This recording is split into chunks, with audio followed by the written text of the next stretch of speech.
and welcome to Book Talk, where today I will be reviewing Stay With Me by Lynn, aka Jennifer Armentrout, aka the third and not final book in the Wait For Me series. Now, this book tells the story of Kala, I don't know how you pronounce her name, but let's call her Kalia, who we met briefly in Be With Me, Tessa's story, as her friend, and all we knew about her before this book was that she has a mysterious scar on her face from some horrifying accident that she likes to cover up. So, Kala is not in a good place in the start of this book because all her friends are dating really hot guys. She calls them the Hot Guy Brigade. It's basically Cam, Jace, Ollie, and Brandon, and it's just kind of like them all hanging out with their girlfriends and her. So to say she's feeling a little left out at the moment and, you know, a little thirsty is an understatement. And as the book is starting, the school year is coming to a close and everyone is talking about their summer plans and they're going to beaches or Washington, D.C., traveling, and Kala's basically like, yeah, gonna stay around here and take summer classes, woo woo! But then she gets a call from financial aid to come and meet with them, and it turns out that she doesn't have the funds to pay for next semester or for summer classes or any classes, basically. It turns out that her bank account has been wiped clean, only a few $100s left, and that's not even the start of it. As she starts to investigate, she realizes that tons and tons of credit cards and debit cards have been taken out in her name, and they're all maxed out way beyond their limits. So she is basically in oodles and oodles of debt, no money, she's got basically nothing left, and she realizes that only one person could have caused this, her mom. And if you remember in Be With Me, she kind of told us that her mom was dead.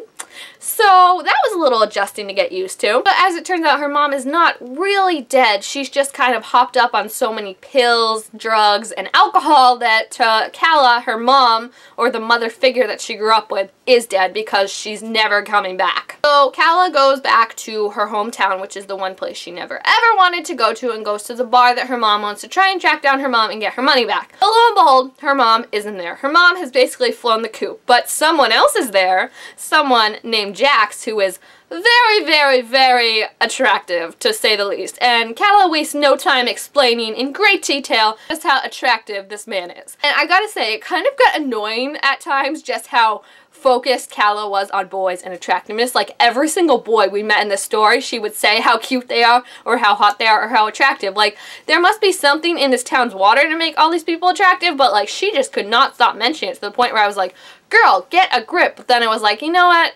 If I was surrounded by all these hot guys, I'd probably be thinking the same thing. So, you know what, just continue on with your merry way. Not only has her mom left her with basically nothing, she's also left her with a bounty over her head because her mom stole something from some people she really shouldn't have and has now flown the coop and left Kala to deal with the mess and to pay the price for it. So even though everyone's kind of telling her, hey, you don't really want to be stuck in this town, it's not really the best thing, she's like, I honestly have nowhere else to go. Like, I can go stay with my friends, but I don't want to go ruin their vacation. So I'll just work here, try and save up some money on tips at the bar and everything.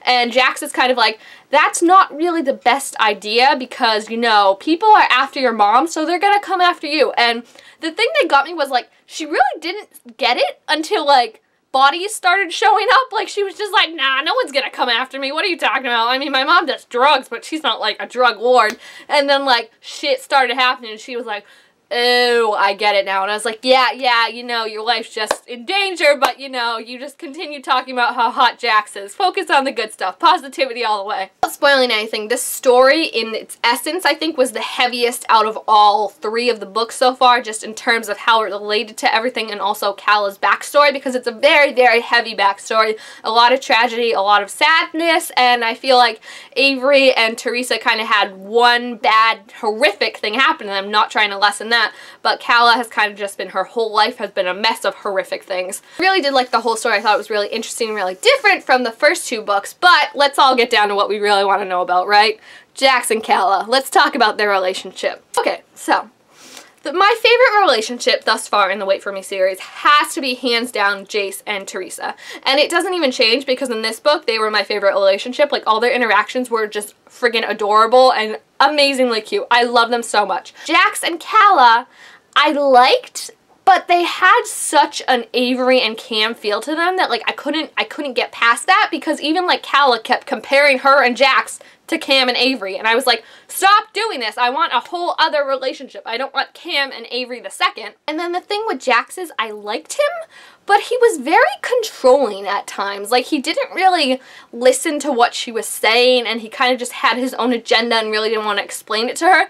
And I didn't like that, and I feel like Calla as well didn't really speak her mind sometimes. Like, there were like 2 points exactly where like she needed to say something, or Jax was like, I'm gonna walk, and then she just never said anything. And like, I get that. I am a socially anxious person as well as Calla, so I feel like in that situation I wouldn't say anything either. But like, just make a noise, like grunt, nod your head, just like do something. So at the end of the day, I like their relationship. I just think it was, unlike the other two, more based on sex than anything else, and also it had a like different, more controlling, kind of less realistic feel. I feel like Jace and Teresa and Cam and Avery, they could be a real couple in the world out there somewhere. Jax and Calla, I really wasn't getting the feel for them that much. Maybe in the next books it'll change, but I didn't really get their whole relationship. It was cute, but sorry, I'm not in love with it like I was Jace and Teresa. I think actually my favorite relationship in this book was the one of the 3 girls, the main girls, Calla, Tess, and Avery, because they kind of had a bonding moment where they all came together and, you know, shared their secrets and wore their scars proudly and kind of helped each other move on with them.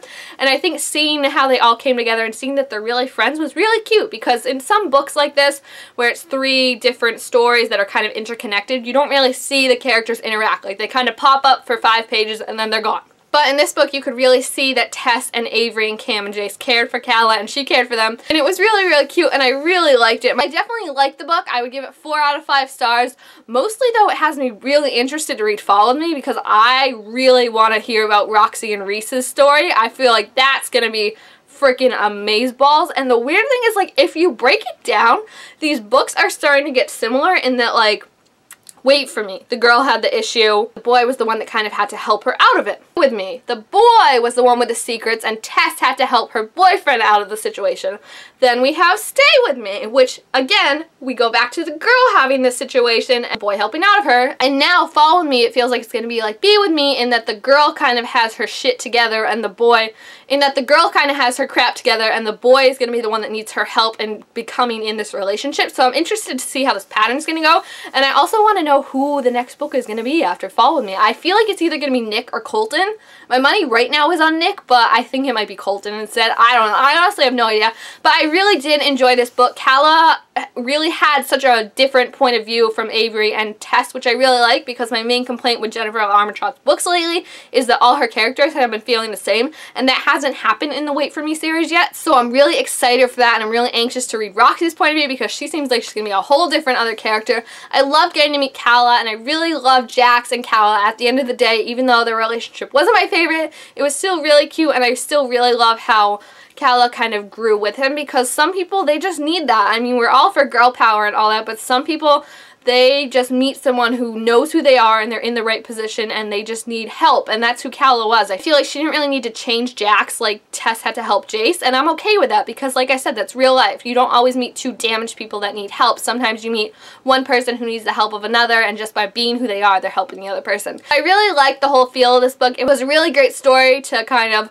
be thrust into more of a bigger world and not just at this college where everything happens. So I like the expansion. I like getting to meet Roxy and everyone else, and I can't wait to see where the series is gonna go when the next book comes out at the end of March. I'm so excited! And if you've read the book, please feel free to leave what you thought down below. Did you like Calla as much as you like Tess and Avery? Because I definitely did. I just didn't like her relationship with Jax as much as I liked the other ones. That's not to say I didn't like it, because I did, but it just wasn't my favorite. So yeah, please leave all your thoughts, reactions, and comments down below. Please like, comment, and subscribe to my channel if you haven't already. Thank you guys all so much for watching, and I will see you next time. Bye!